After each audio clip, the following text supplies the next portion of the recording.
We are up to NFL week number 10.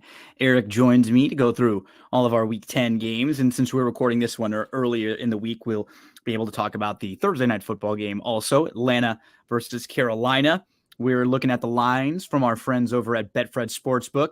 Make sure to give them a follow at Betfred Sports on Twitter and check out Betfred Sportsbook anywhere you could sign up and subscribe. Great lines, great options, really good customer service. Eric, man, we're into NFL week number 10. Couple things to note just overall. The NFL as a whole is averaging 4.5 yards per carry. That would be an all-time record. The average team is running for over 120 yards per game for the first time since 1988. So we've seen now, a few weeks ago, we were talking about how a lot of the defenses were adjusting, right? They're playing that too high safety look. They're giving the offenses the short stuff. They're giving them room to work, room to kind of run the ball, but just eliminating the big plays. And you know what's been happening? We've had a lot of tight games. 62 games so far this year have been decided by 6 points or less. 79 games this year have been divided by 8 points or less. Both of those are the highest numbers ever through this point of the season. So we're having close games and we're seeing teams counter and adjust to some of the defensive adjustments. It's a little bit different looking NFL this year right now through the first 9 weeks or so. Yeah, real different. And it's kind of interesting, kind of makes it a little fun. You know, I kind of like this. It's been a great year for me. I agree. I like it. It's more fun this way. One of my better seasons doing this. You know, it's been fun. Interesting things. You know, I'm looking at some stuff right now, and when we get to some of these teams, I'm going to be interesting to ask you about some of these futures I'm contemplating. It's a good point of the year now to start really thinking about futures as we're at, you know, that halfway point and beyond, and you can really start to think about standings and playoff pictures. Let's get into first game of the week, divisional game, Thursday night football, Atlanta at Carolina. This number has moved a little bit. I locked it in earlier in the week at 3. Atlanta is now a 2.5-point favorite on the road at Carolina. Over under in this game, 42.5.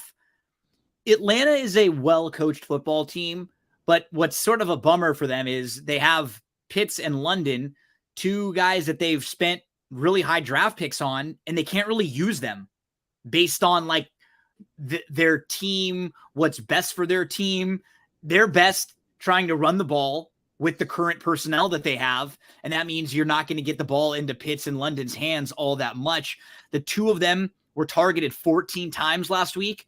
They only had 50 total yards, which was just a bummer. You'd really love to get those guys more involved. But Arthur Smith does a good job because not every team can be the Buffalo Bills or the Chiefs and just light it up. You have to do what's best for the personnel that you have. Atlanta comes in 4-5, 6-3 against the spread.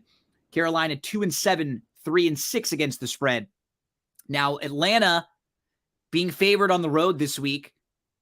Road favorites this year in divisional matchups are 6-11 against the spread.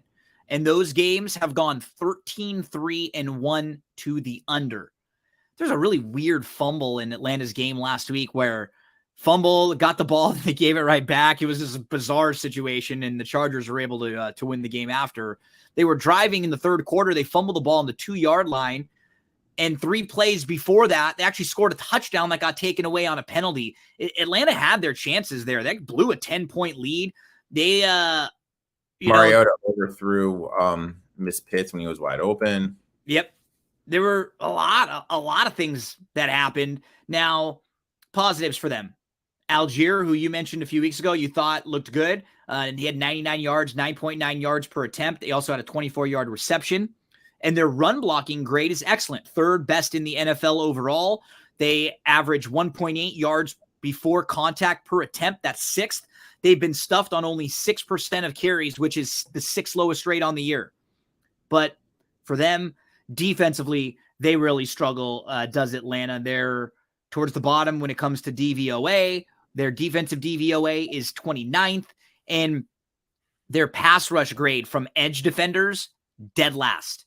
They have a 16% pass rush win rate and an 11% pressure rate.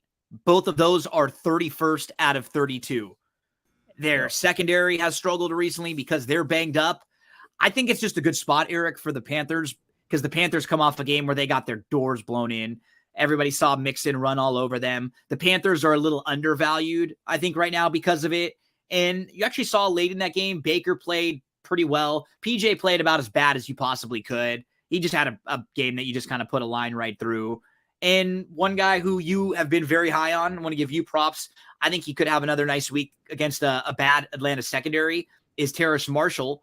He has now had 3 games so far this year where he's played more, where he's played at least 80% or more of the snaps on offense. So he's getting involved a lot more just in their offensive scheme. He's on the field a lot, right? In order to catch passes, you got to be on the field first. He's on the field a whole lot right now.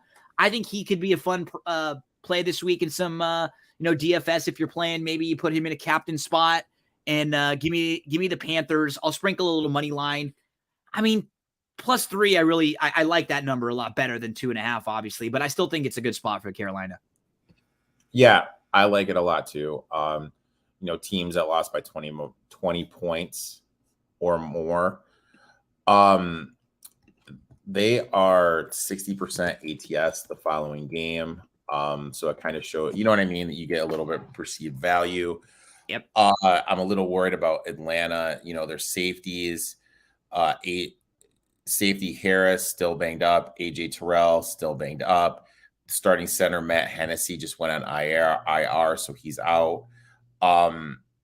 You mentioned it, just a buying low point on the Panthers.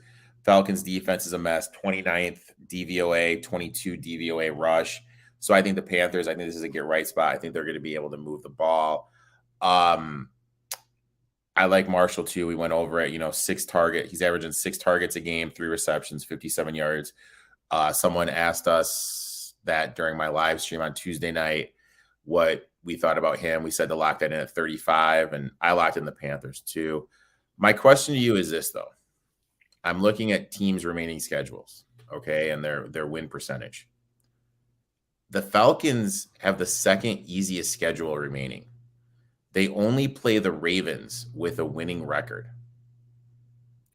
And They're what's plus 210 to make the playoffs. God, man. I mean, their remaining schedule is, now this no particular order: Ravens, Panthers, Steelers, Bears, Saints, Cardinals, Commanders. I mean, honestly, they could win every one of those games but one. They could, right? I'm not saying they will, but I'm saying they could.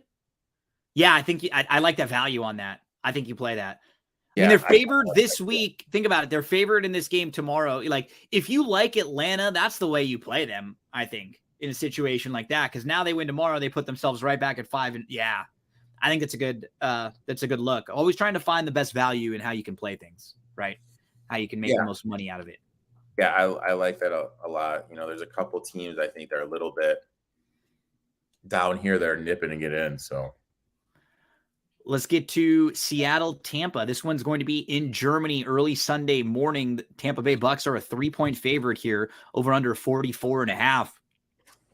Man, I've been so impressed with Geno Smith. I know everybody has. It feels like every time, Eric, I'm expecting him to kind of fall off, he just bounces back. Like, he threw a bad pick 6 last week to put the Cardinals up by 4.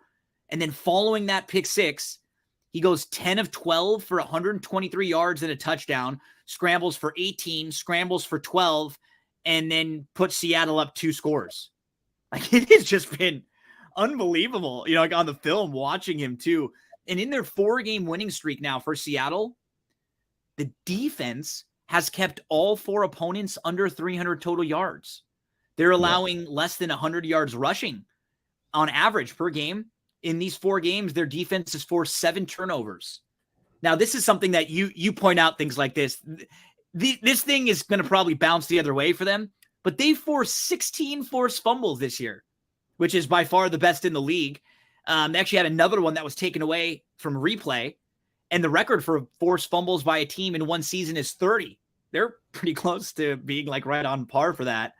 Walker has 5 straight games with 50+ rushing yards and 1 or more rushing touchdowns. Metcalf and Lockett, they're both, since 2019, they're top 20 receivers in PFF in wins above replacement. And this year, they're both top 25 in receiving grade, receptions, receiving yards, and touchdowns per route run. This team is up to number 5 overall in DVOA. Like, it isn't fluky anymore. Like, they're a good football team, because when you look at them, they're impressive now all over. Like, Geno bounced back. Their receivers are good. Their running back is good. Their defense is playing better. They're forcing some turnovers. Like, just a lot of little things they're doing really, really well. Over the last 4 weeks, they have the second best defensive DVOA in that 4-game stretch. Just really, really impressive. I mean, I look at this game, Eric, like, this isn't at Tampa. I know because of Brady on a neutral field, Tampa was always going to be like more fancy than Seattle, but I just, like, Tampa did nothing last week. Nothing. The only reason they won that game, because the Rams had 1 first down in the 4th quarter. Yep. Like, Tampa, with 1:50 left to go in the game, it looked like the game was over. Tampa went for it on 4th, got stopped, but the Rams couldn't run the ball. They couldn't run the clock out. They kicked it back to them, and Tampa somehow scored late. It was like, there was nothing impressive about that game at all. I don't think very much of them here. I'm on the Seattle side if you can get the +3 for sure. I took the Bucks minus a 2.5. My thought process is this: you have a young team on a 4-game winning streak, going all the way across the pond to Germany, buy on deck. Teams 4-game winning streak are 48% ATS, kind of because they're a little bit overvalued in the market. I agree with that. I agree with what you're saying, and that's a great point. I don't know if at +3 they feel like they're all that overvalued in the market, because this. Well, I got it at 2.5. Yeah, you're right, and that's what I mean. Like, at 2.5, I wouldn't mind, because see, this is sort of a unique situation, because with Tampa and with Brady, you're always going to get the money, right? Like, they're always going to get a little bit more money because of Tampa and Brady. So this situation is just a little bit unique. But I understand completely the handicapping of the spot here to like the spot better than Tampa, better for Tampa. I just have a hard time getting there in like my handicap of the game with these two teams, as far as like how it's going to match up. For Tampa last week, they had 5 3-and-outs, a 4-play turnover on downs. They were 0 of 2 in the red zone. They had 3 field goals before that final drive, which was getting the ball with 44 seconds, no timeouts, and they go 60 yards there. Last year, they scored 3.5 offensive touchdowns per game. So far this year, they're scoring 1.4 offensive touchdowns per game. They only ran for 2.5 yards per carry on 20 carries. The offensive tackles, though, that's where their strength is. They don't allow pressure, but the interior offensive line does allow pressure. So the number is obviously very key here. Like, I don't know if I would play Seattle at less than the field goal. Give me the field goal in Seattle. You and I will have a slightly difference of opinion in here, but like always, the number is the key. Yep. And one player prop that's going to be insanely overlooked is, guess who gives up the most yards per game to opposing tight ends? I would say Seattle. You are correct, my friend. So you're going to the young kid from last week that popped up? Yeah. I mean, like, I've been on this guy for a while. I think him catching that touchdown is going to kind of add to the trust that Brady has in him. Just kind of looking at it, he played 407 offensive snaps, the most by far. I mean, I know Rudolph was getting a little bit of love. Oh no, sorry, that's total. We're in week 9. So yeah, I just kind of feel that he's going to get most of the love. Him catching that touchdown pass is going to kind of install that. That prop's going to be low in the 20s, so I'll definitely take that prop for sure. And then I mean, like right now at 3 or higher, you play Seattle. 3 or lower, you play the Bucks in my eyes. Seattle 6-3 straight up and against the spread. Tampa 4-5 straight up, 2-6-1 against the spread. As we move along to the Browns versus the Dolphins, I believe you and I were both on the Cleveland side on this one. Miami is a 3.5-point favorite here, 48.5 here. Cleveland comes off their bye. They're 3-5 straight up, 4-4 against the spread. Miami 6-3 straight up, 4-5 against the spread. Now for the Browns, I think this will be an opportunity for them to, have prepared for Miami for a little while. I believe the last few weeks, Miami's a little bit overvalued because their offense has started to hum quite a bit again. Man, they have just been incredible on third down. Like that's so hard to sustain for them. They did bring in Bradley Chubb to help with the pass rush. They've had a tough time putting pressure on opposing quarterbacks. And the right side of the offensive line is a major weakness. They rank 26th in the NFL there. I think that is where Cleveland will attack on the outside. It matches up very well for Cleveland. You have a Dolphins team, though, that, they got into Bears territory on their first 7 possessions last week.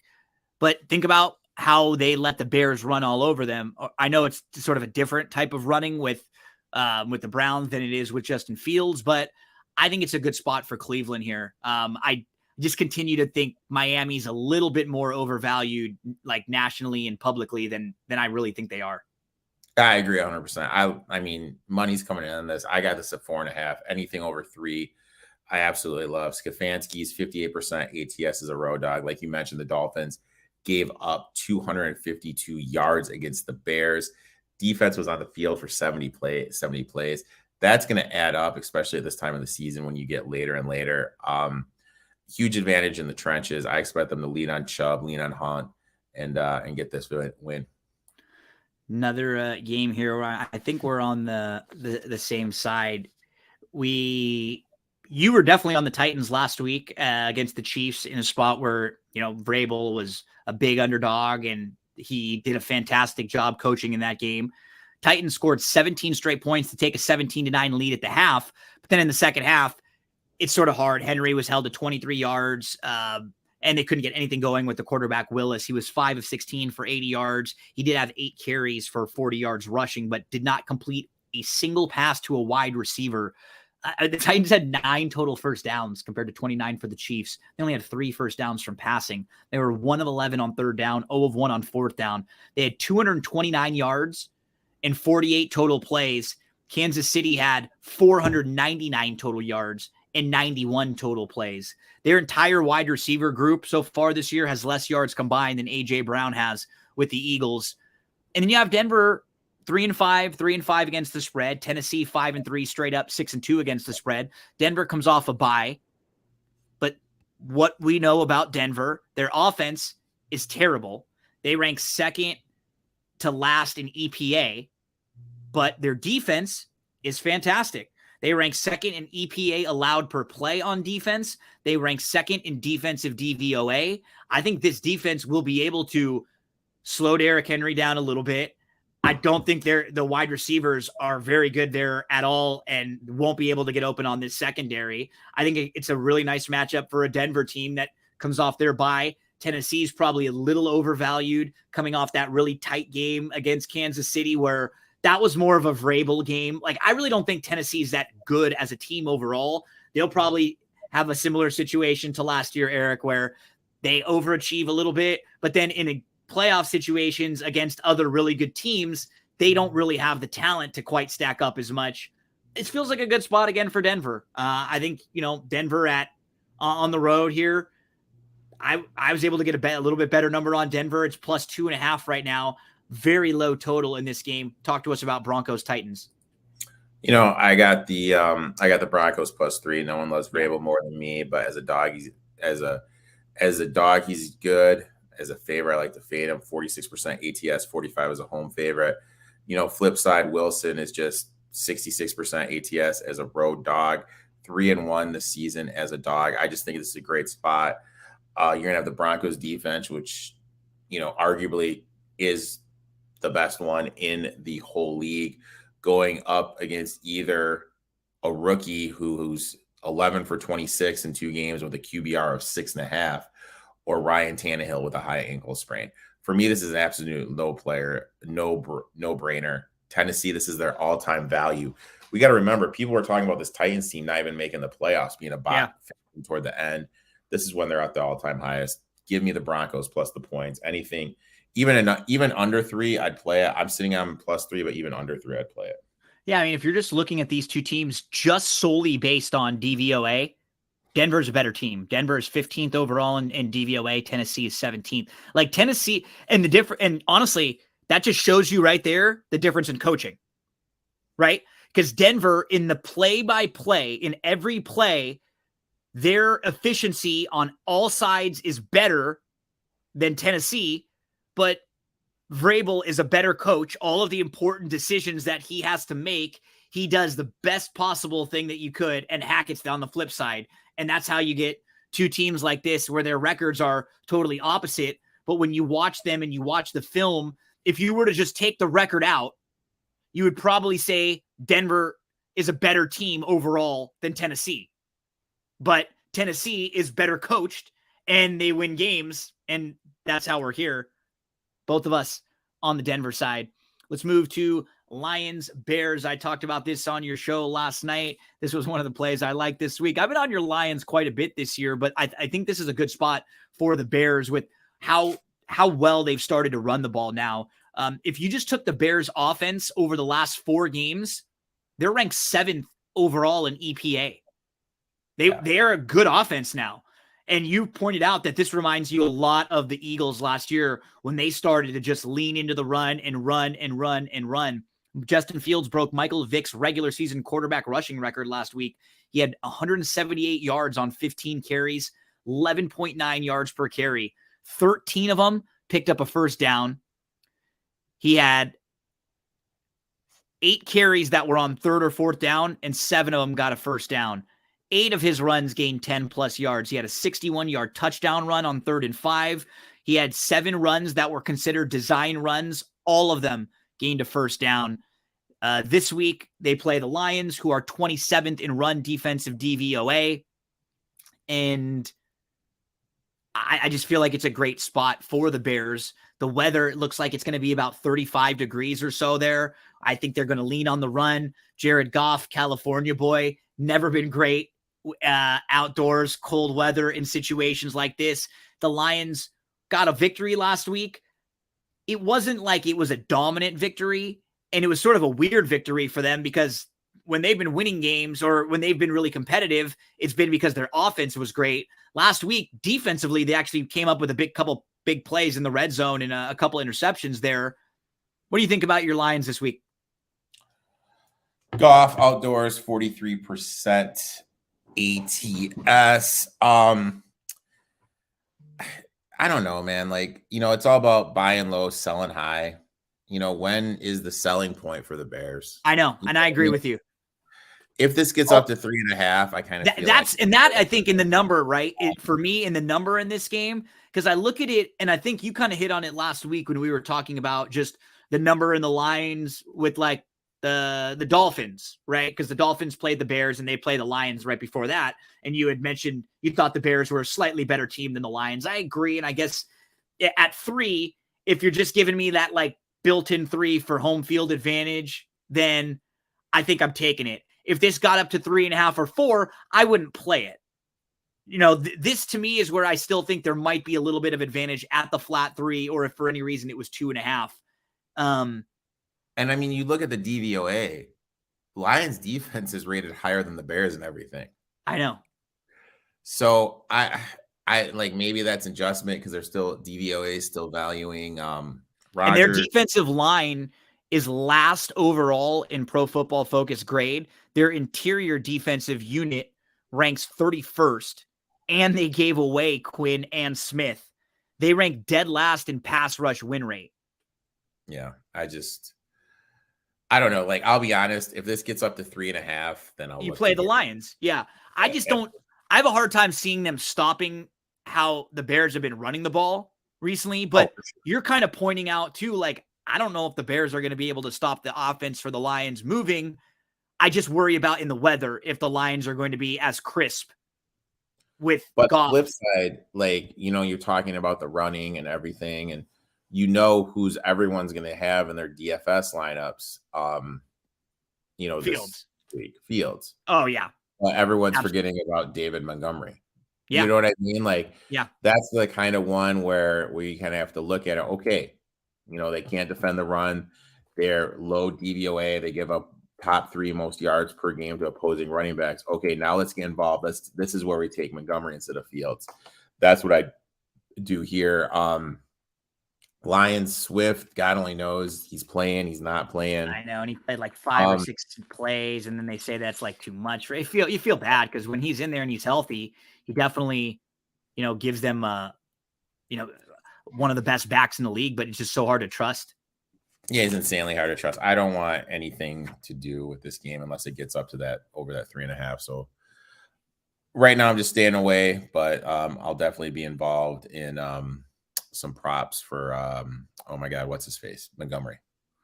Let's move to Texans Giants. So we have the Texans 1-6-1 straight up, 4-3-1 against the spread. Giants 6-2, 6-2 against the spread. Giants coming off their bye. Texans 30th in offensive DVOA. But the positive has been Pierce. He's the 6th best rushing grade in the league. For the Giants, one thing I'm looking for off the bye is for Wan'Dale Robinson to be more involved. I think they'll have an opportunity now to try to get him into the offense a little bit more, because he's someone that gives them a little bit of a wrinkle that they didn't have. And I would expect him maybe in this game or just in the coming weeks, try to get him a little bit more involved. He's played a higher percentage of snaps in every game so far, up to 69% in the last 2. Last time we saw him in week 8. And for the Giants, a major positive for them, their interior defensive line, Williams and Lawrence, both top 6 in grade among interior defenders so far this year. I just don't really know what to do in this game. I don't really have a strong opinion one way or the other. Anything here in Texans Giants? I mean, I don't know what's going on with this line movement. It's been some real interesting line movement. This was at 6.5, and I was saying to myself, okay, let's mentally prepare ourselves to take the Texans again at +5. I really question the run defense of the Giants. And I think they're going to be you're able to run on them with the rookie Pierce. But then when I was doing my stuff this morning, this dropped all the way down to 4.5. So there's some big boy money coming in on the Texans. That has me kind of worried that I'm, you know what I mean? I missed the spot. And when are we going to sell on the Giants too? You know what I mean? We have these teams that historically have holes, and my eyes are overachieving. Is this the selling point we have in the Giants? They really can't stop the run. That's a little bit of a worry point for me. So yeah, I don't want anything to do with this one. This is a weird. I want nothing to do with this. If this somehow gets over 7, I'd kind of look into that too. But maybe toss a little Wan'Dale in a DFS lineup or 2, or just keep an eye on him, because they need playmakers like that. They need serious help at the wide receiver position. And if they can have just have some packages for him to get the ball in his hands a little bit on some screens and stuff, I think that could really help as we move I'm looking at it right now. Week 8, what did he play? 48 snaps. Yeah. For 45 snaps, that's pretty good. I think the percentage in the last, because they ran less plays their last time than they did the week before, but his percentage of plays on offense was, I think, the same towards the end. It was pretty close to right around 70. So feel like if he's out there more, get him the ball a little bit more.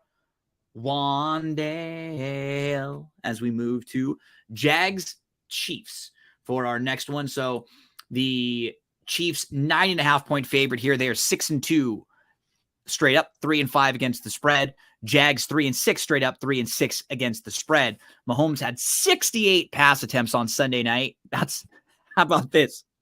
That's one more than Justin Fields had through the first 4 games this year. That's Justin insane. Fields had 67 pass attempts in his first 4 games. Positively. Mahomes ranks 2nd in QBR, in DYAR, And this week they're going to play the Jags, who are 27th in pass defense DVOA. They just can't run the ball, really. Last week, the running backs combined for 19 yards on 13 carries. But this has been a Mahomes year. This has really been like him showing off. They've completed passes to 13 different players so far this year. The edge rushers, not good. 25th in the NFL in quarterback pressure rate, 15.5%. They only have 25 defensive stops on rushes behind or outside the tackles. Not great. Let's get over to the Jags here. You were pointing out on your show last night, Etienne has been good, but is this sustainable for him? He doesn't really feel like a guy who can hold up between the tackles. He had 28 carries last week. But the Jags were very good, I got to say. It was a really nice game for Lawrence. It was based on next-gen stats, it was the best game of his career. He was 9-15 on third downs. His EPA, he had a positive EPA on 74.2% of his dropbacks. That was the highest success rate in any game by any quarterback since Patrick Mahomes in week 4 last year. 81% of Lawrence's dropbacks in the second half graded successfully. They were number 1 in the second half on EPA in offense last week. So, you know what? This is how a young team is supposed to look, Eric, right? Versus last year where they were just miserable. They're going to have games in like 2 or 3 games where they don't look good, but then 1 or 2 games where they do look really good. You just got to put it all together. This was a good, for the Jags last week, that was a good week for them. Just, I think for their own confidence, for a lot of things. Like, I don't know if I want to play them this week. I don't know what to do with this particular game or spot, but that was a big week for Lawrence just to kind of get a little bit of pressure off his back, because it had been a bad stretch of 3 or 4 games in a row for him after they got all this buzz. Yeah, and you don't know how this is going to affect the kid moving forward. Is he going to get a little confidence with that win, with that comeback? Because they were down 17-0 to the Raiders. Yep. They were down quick. I am a little worried. Evan Ingram went out. I think he's kind of going to be a big blow to the offense if he's not able to go. But, if this gets 10, I'm going to be in. Reed doesn't cover these. 42% ATS is double-digit favorite. Kansas City's defense is really struggling to be able to stop the run. But on the flip side, are the Jags going to be able to stop? You know what I mean? Are the Jags going to be able to stop them? A lot of questions. I would definitely lean toward the Jags getting the points if we kind of get the 10 a little bit. But I'll be honest, this is just a pure stay away for me. Yeah, I like a lot of other games on the slate. I don't like this one really all that much either way. Tough to really know about this Bills-Vikings game with the health of Josh Allen kind of out there. It sounds like he's going to play, but you don't know. Like, they're making it seem like he's going to be fine. Bills are a 3.5-point favorite in here, over under 43.5. The Vikings are 7-1. 3-4-1 against the spread. Bills 6-2, 4-3-1 against the spread. So this offense has now struggled for 6 straight quarters, the Bills. They didn't look good at the second half of the Packers game. They didn't look good last week. Josh Allen is 2-7 in 1-score games since 2021. That's the 3rd worst winning percentage in 1-score games among quarterbacks with at least 5 starts. Only Justin Fields and Mills have worse winning percentage in those types of games. It's sort of strange for a really good football team. A big weakness for them, the right side of their offensive line. They've earned a low pass blocking grade and run blocking grade, both 25th ranked in the NFL. Looked like this was a weakness coming into the year, and they seem to have a lack of depth at wide receiver. Gabe Davis is more of a number 3, not really a number 2. He's had less than 40 yards receiving in half of Buffalo's games this year. You have that one monster game for him where he had those couple incredible catches, but he hasn't really been consistent. And what worries me just about them, I mean, Allen makes them go. Like, you take Allen out and they're nothing special. On the flip side, my least favorite team in the league this year is Minnesota. And when I say my least favorite, I just mean I think they're so overvalued. I think they're a 7-1 team that could very easily have 2 or 3 wins. Easily. Like just a few bounces, and instead of being a 7-win team, they're a 2-win team. They have 1 win over a team, or 2 now, with teams with winning records. One of them was against the Dolphins, who are starting a backup quarterback in that game.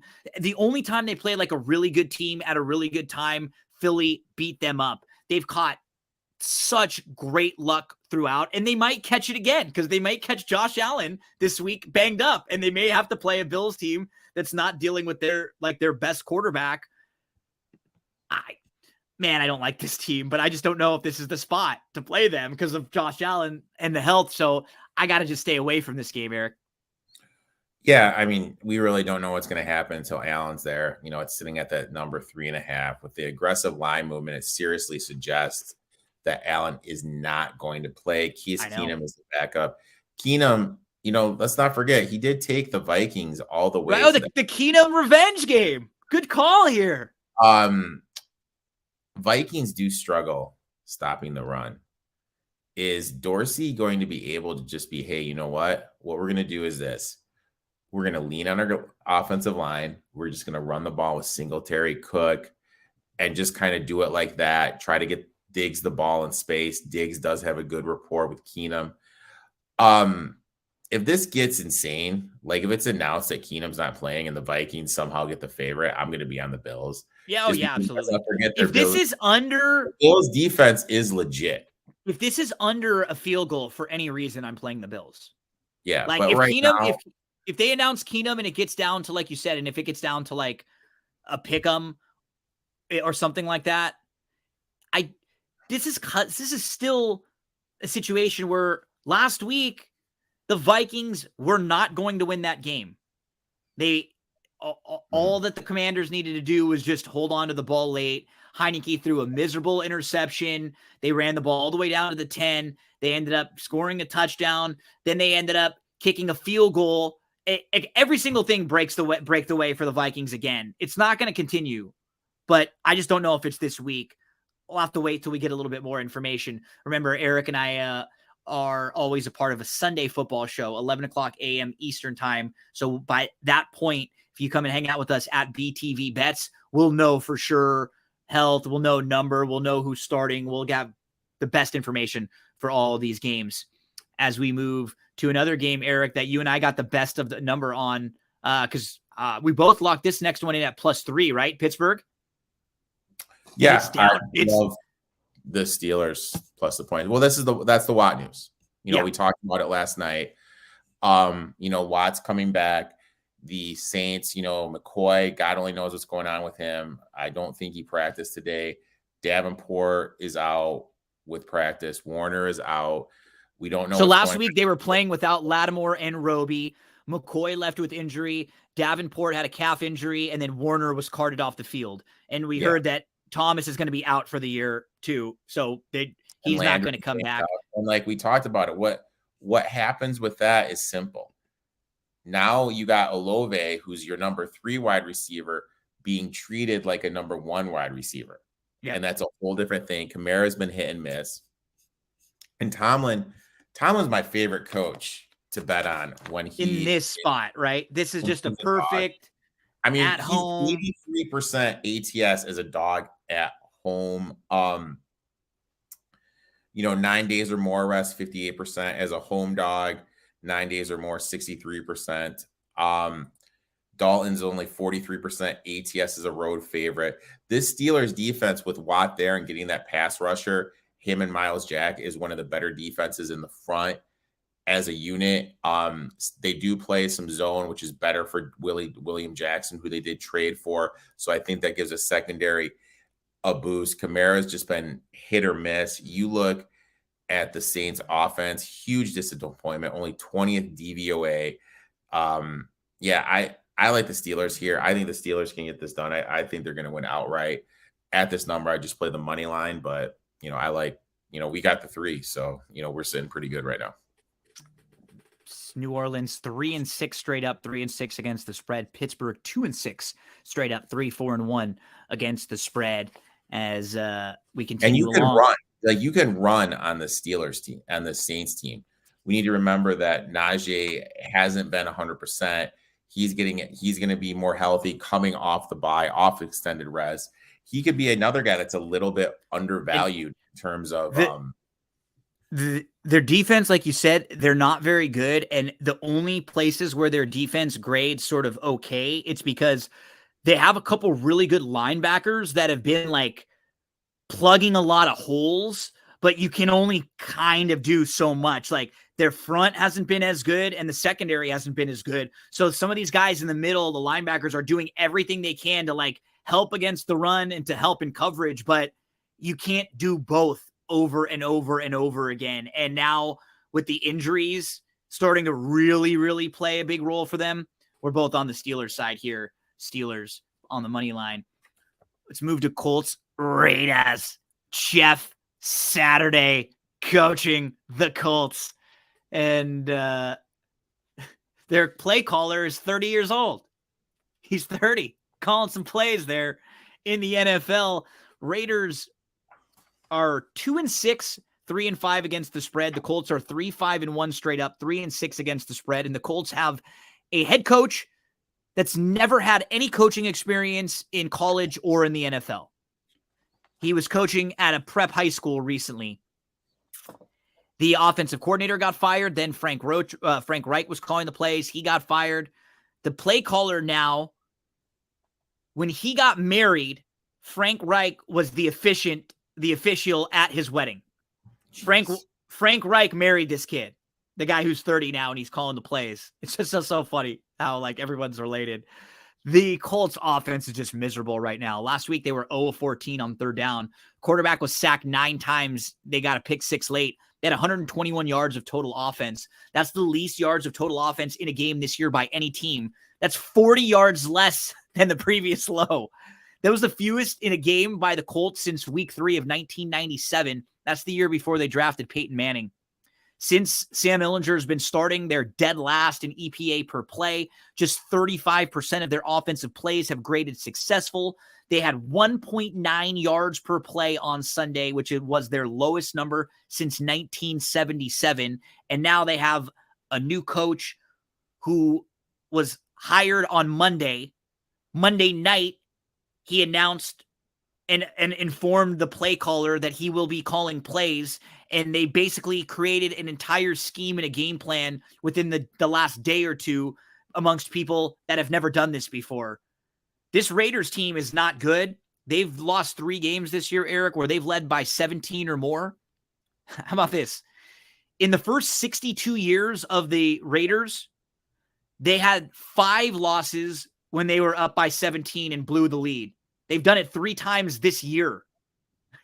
And the most any team has ever done in a season, only 2 other teams have ever blown 3 leads like this in 1 year. So if they do it one more time, they'll have the record there. That's great. They allowed the Jags to score on 4 consecutive drives last week, going on a 24-3 run.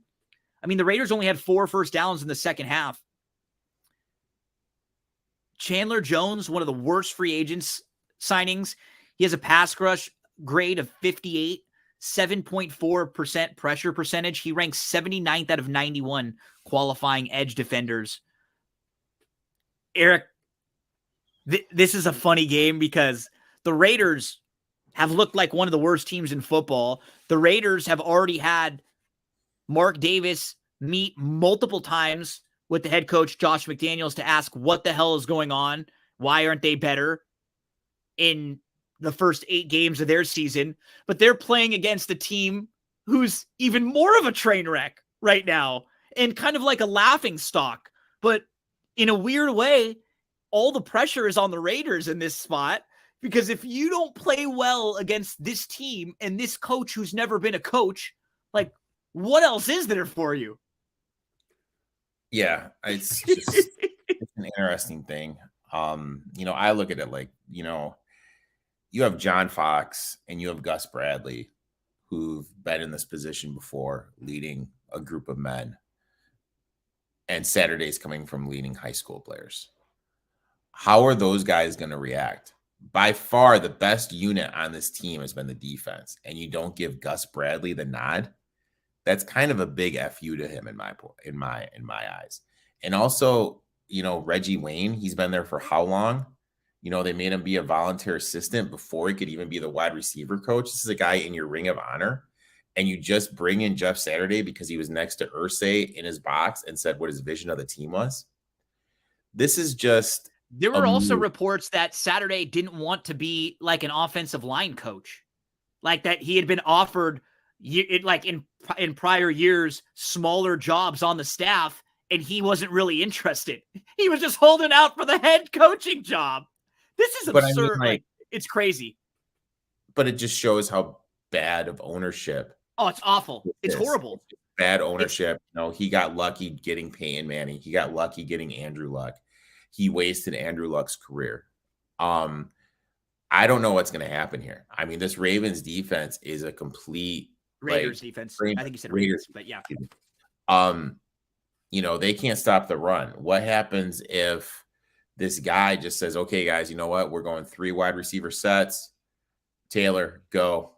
They're just, you know what I mean? They just grind the ball out, do a lot of run the ball, try to get, wide receiver screens to Pittman, Pierce over the middle. I don't know. There's a lot of questions. If you bet this game, you better have a bottle of some sort of alcohol next to you because it's going to be hard to watch sit through this game. The Raiders are dead last in defensive DVOA. They're dead last. It's just, dude, I'm interested in this game for just an entertainment purpose. I don't want to touch this game with a 10-foot pole, but I want to see if the Colts look really, really bad. And on the flip side, what if they look somewhat competent and there's 3 or 4 other teams out there in the league that look worse, and they're going, how do our staffs look worse than this guy? They haven't even been here for a week.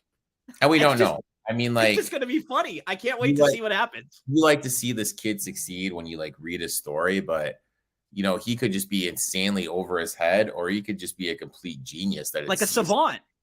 Yeah. So we really don't know. There's a lot of freaking question marks, but it kind of shows you need that piece. You need that quarterback piece. With what the Colts have had the last couple years, the fact that they've been so dismal is just unacceptable. You know what I mean? You look at that team with that offensive line, Jonathan Taylor, Michael Pittman, DeForest Buckner, Shaq Leonard. It's just too bad, that they've wasted all that talent. Let's get to Rams-Cardinals divisional game here. Rams a slight favorite at home here. Rams are 3-5, 2-5-1 against the spread. Arizona 3-6 straight up, 4-5 against the spread. Now the Rams did beat Arizona earlier this year, and they have been dominant over Arizona in the Sean McVay, Cliff Kingsbury era. The Rams, they continue to not really look great. They had 2 big plays throughout the game. They didn't run play in Tampa territory in the entire first half. They went 3 and out 8 times. 3 straight times in the fourth quarter. That's why Tampa came back. They had 1 first down in the fourth quarter. The thing is with the Rams, what we've seen the last few years, they've had top tier talent, not a whole lot of depth, but the guys in those positions were sort of overachieving. This year, they're not.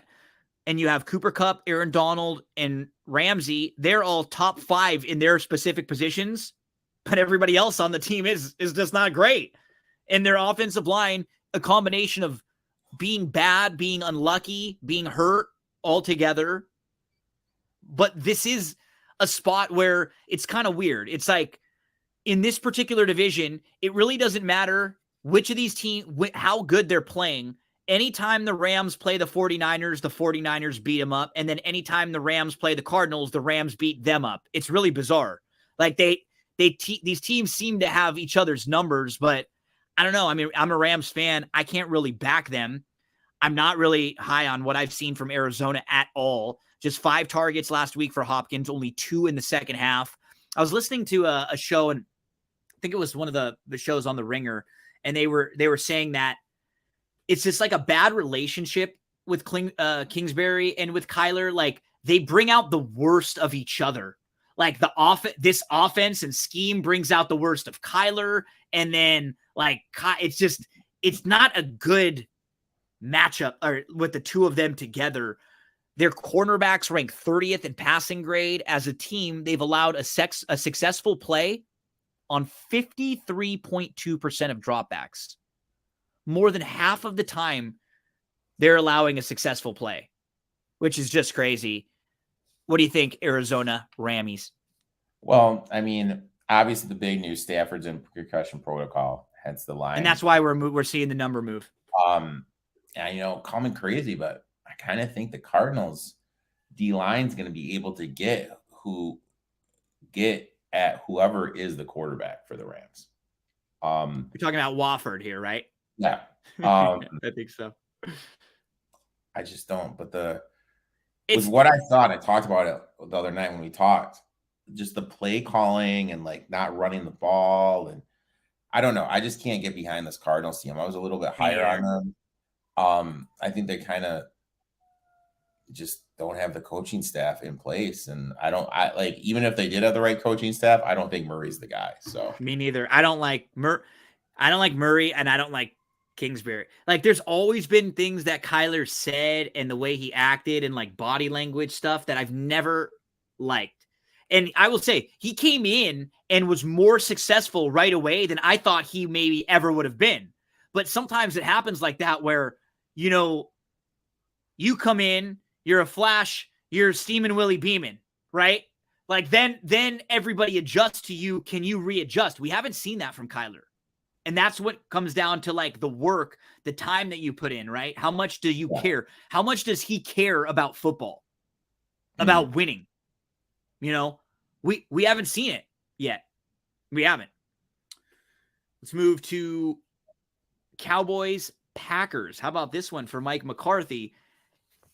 They head to Green Bay.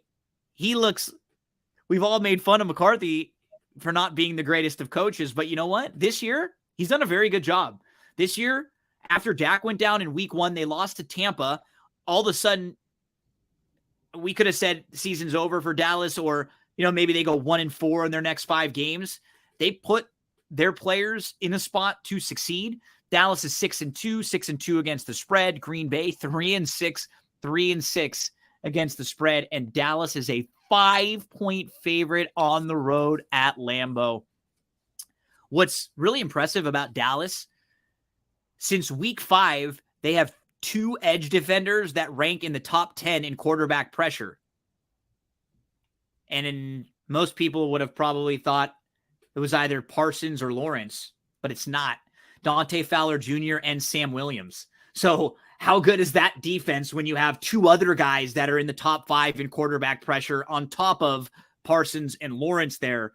Now, the negative for the Cowboys, their run defense, they rank 29th in their grade. They did acquire a new nose tackle, Hankins, to try to help them with that weakness. I mean, I just love talking every week about the Packers games because I just get to go through all of the ugly, ugly stuff that they've done the week before. I mean, they look worse and worse. And it's not like one small thing where you look at a team and you go, okay, if we made one adjustment here, they'll be different, or change the coach or change the quarterback. Rodgers does not look good. The routes being run are bad. His throws are stubborn. His reads aren't great. He had that one funny play that bounced off your guy's face, right off of the helmet of the Lions defender, which was awesome. He threw 3 interceptions on Sunday. It was the second time in the last 5 years he's thrown 2 or more interceptions in a regular season game. It's only the 5th time in 18 years he's thrown 3. And it's the first time in his career he's thrown 2 in the red zone. They were 0 for 4 in the red zone. They actually ran 32 plays in the first half for 260 yards, and they had 0 points in their first 3 drives. It was just nuts. And, you compare them, like, I don't think the Rams are good, but like compare the teams that you look at the teams that the Rams have lost to. You got Buffalo, Dallas, You got the 49ers, and then Tampa last week. The Packers lost to the Giants, Jets, Commanders, Bills, and Lions. Like, not a great group. Eric, only 2 teams in the NFC have a worse record than them. They're actually the 12th seed of 16. They're tied with a couple other teams. They scored 9 points against the Lions. The Lions were allowing 32.1 points per game. They were dead last in the league. And now they play the Cowboys, the Titans, and the Eagles. All are top 10 scoring defenses. But this is as low as Green Bay has ever been valued, ever, right now at this moment, as a 5-point underdog at home. Can you get on the Green Bay side?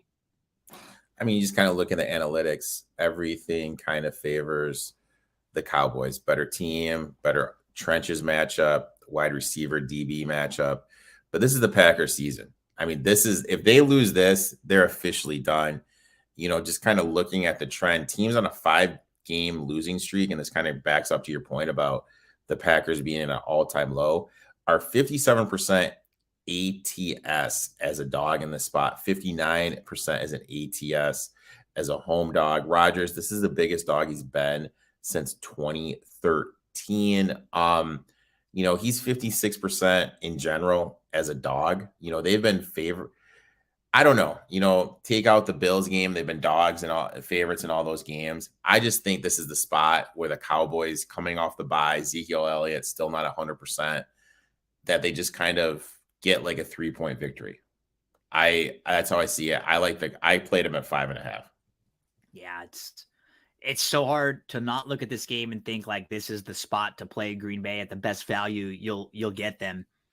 And it's important to remember, like, I think why you and I are good at this stuff, like good at the NFL betting, especially in the college betting, is just because we get that it's a week-to-week league, and you can like a team and not like another team and still bet on them and against them. It's not like people get way too loyal to one side or the other, and it can't be that way. Like, you just have to immediately right off the bat say like, oh, yeah, sure. Like, I have a season-long bet on this team, but I'm going to be betting against them some weeks, for them some weeks. You can't just be like, I like the Ravens overall. Yeah, and hypothetically, let's say, like, you know, you broke down all that stuff with the Packers and them not scoring the red zone. Let's say that happens, and let's say they beat the Lions. Let's say they beat the Lions by like 4-3.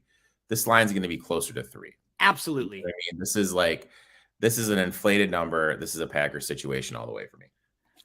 Let's get to final 2 games. We've got Chargers, San Francisco here. So we've got 49ers as a 7-ish point favorite, over under 45.5.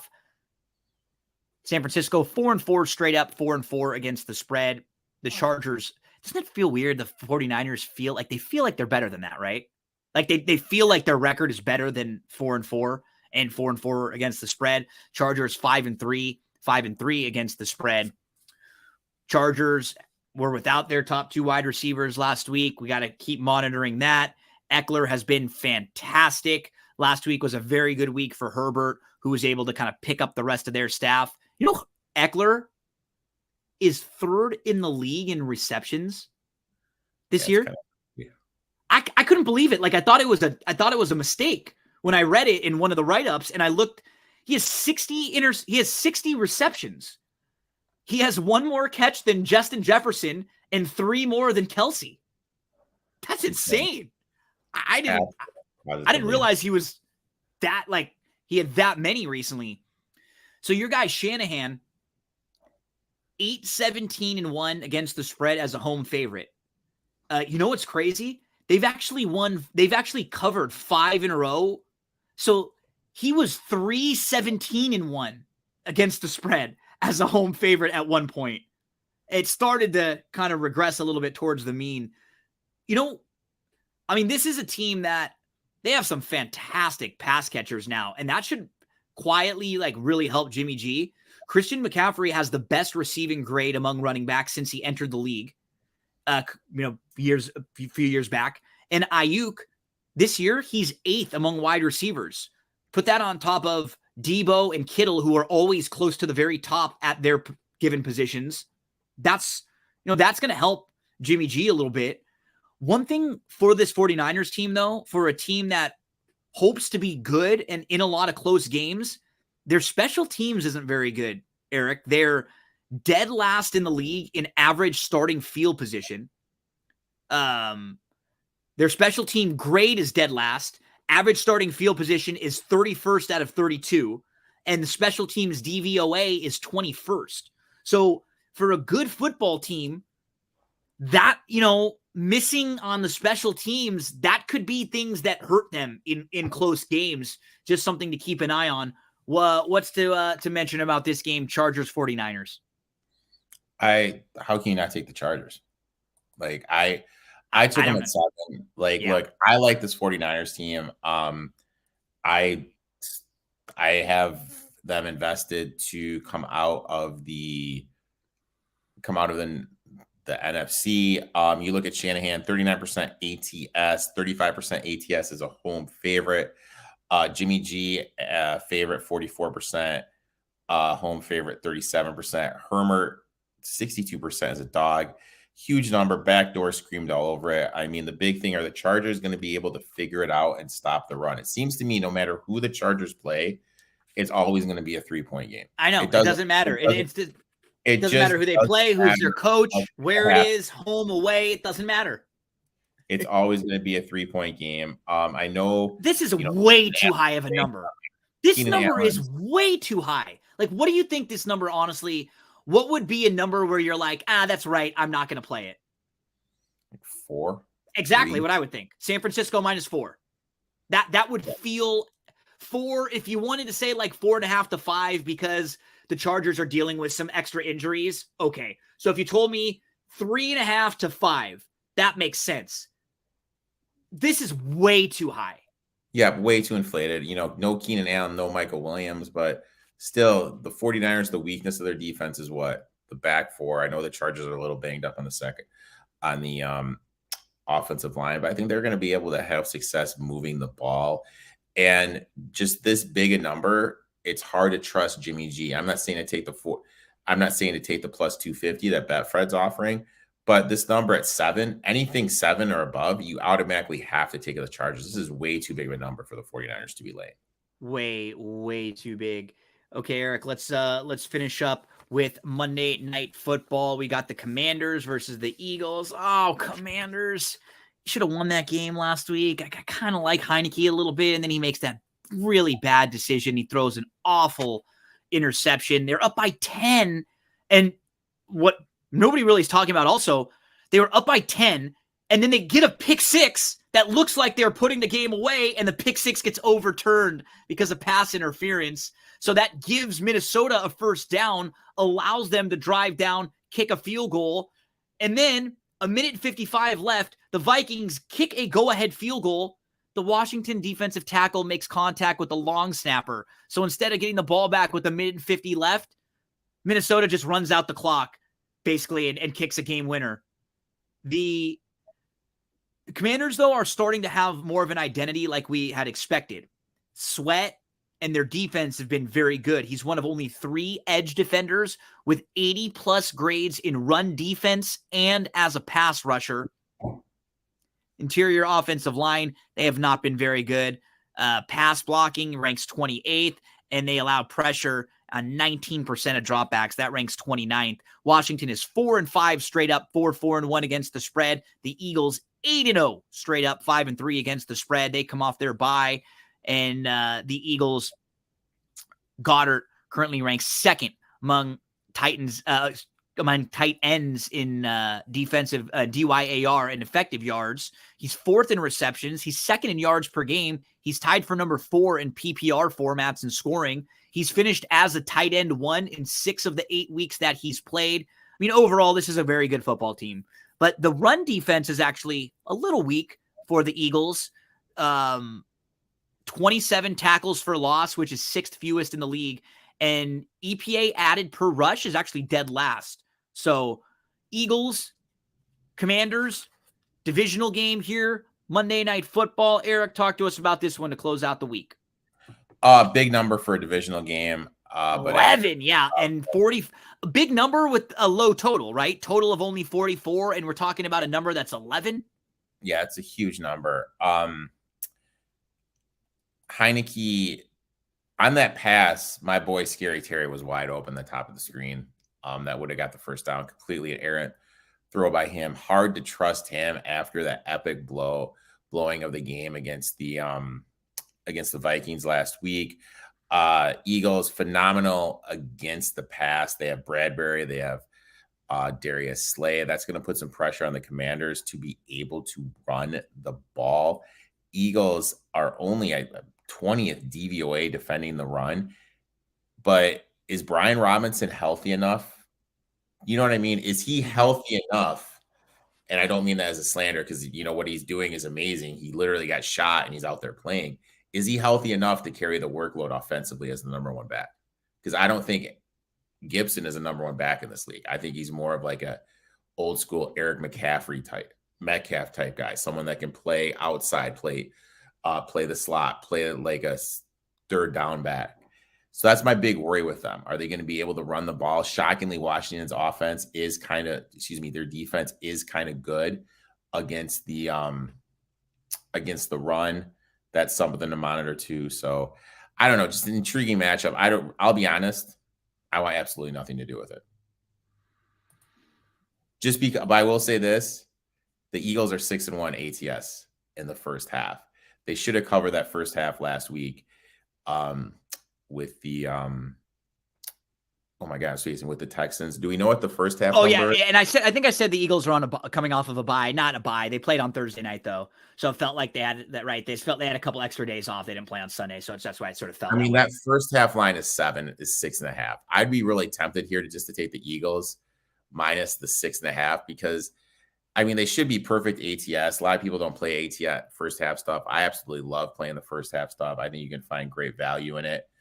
I would lean that first half. Other than that, I could just completely pass. Eric, we had a pretty good week last week. We were 4-1 with our 5 plays last week. Which was the one we lost? I think we lost. It was Thursday night. Did we play the Saints? I think was it the Saints on against Baltimore? No, I didn't have them written down here with me, but I know I wrote down 4-1 because I know the winners that we had were our winners last week were Jags, Bears, Commanders, and Lions. Yeah. So we had those 4. I wrote 4-1 down. I just can't recall off the top. It was the Saints. Yeah. So nice week for us last week. It looks like these games are ones that we all agree on. If you're down, Carolina, Chargers, Steelers, Browns, Broncos. Yes. I think we're all on the same side on those 5. So we'll play Carolina. Right now it's 2.5. We got the better number at 3, but we'll say just for this purposes, 2.5. The Chargers +7. Pitt, we also got that at +3. Right now it's 1.5. Just play Pitt at the money line there if you want to do it that way. The Browns +3.5. That's been moving. And then the Broncos also. So just for the sake of it, what was the number that we said on the Broncos that we ended up getting here? That is we got 3. It's down to 2.5. Right, yeah, it's down to 2.5. The 3 is where we both locked it in their day. So real quick, obviously Allen news, him going down. I'm looking at it right now. Now just hear me out here. This may be a little crazy talk. I'm already invested in Mahomes to win the MVP, but I'm looking at the remaining schedule of Baltimore. They only play one team with a winning record. They play the Bengals. Other than that, they play the Panthers, the Steelers twice, the Jaguars once, Browns, Broncos, Falcons. They could easily win out, correct? Looking at Lamar. Lamar's at 12-1. So he's what, like the 5th choice? 5th choice. He goes Mahomes 2-1, Jalen Hurts 2.5-1, Allen 3.5-1, Tua 8-1, and Lamar 12-1. Yeah, of all of those, I absolutely like Lamar the best because I think Tua come down to life a little bit. Honestly, Hill should be more of an MVP than it is Tua. Like Hill's the one that's like. I think it's a slam dunk if you can get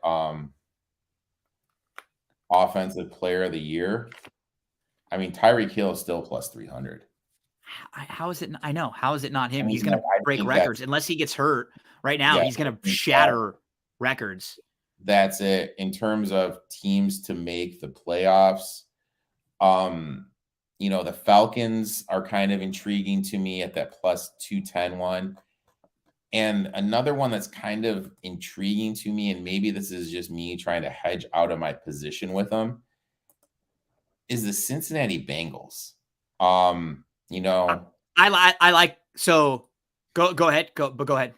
oh no, the line moved to minus 140, so it's a moot Okay. point. So Yeah. So the value, yeah, but yeah, the value's gone, but it's always kind of fun to play these. Yeah, you always got to look week to week and see if you can spot any like inefficiencies somewhere that are worth diving in. So we're recording this a little bit earlier this week. We're on Wednesday night as we record this. Every Thursday, Eric and I do a Twitter space at 2:00 p.m. Eastern time. Just quick. It's about 10, 15 minutes. We talk about some of the games on Thursday with the focus on the Thursday night football game. We give a couple plays. We give out a prop or two, talk a little bit about DFS, if you want to build any lineups or who we like and maybe who we would fade in DFS. So we'll have that tomorrow and we'll be able to get a little bit more into the Thursday night football game. And then Friday, a college football show for BTV Bets. We'll have that show on Friday, at 6:00 p.m. Eastern time. And then on Sunday, 11:00 a.m. Eastern time for the BTV Bets football show for Sunday, where we preview all of the Sunday games. We'll be kind of watching the ends of the Germany game at that time also, because Seattle plays Tampa early in the morning on Sunday. Eric, buddy, what else do you want to mention that you got working on this weekend? Podcast. My podcast is coming out.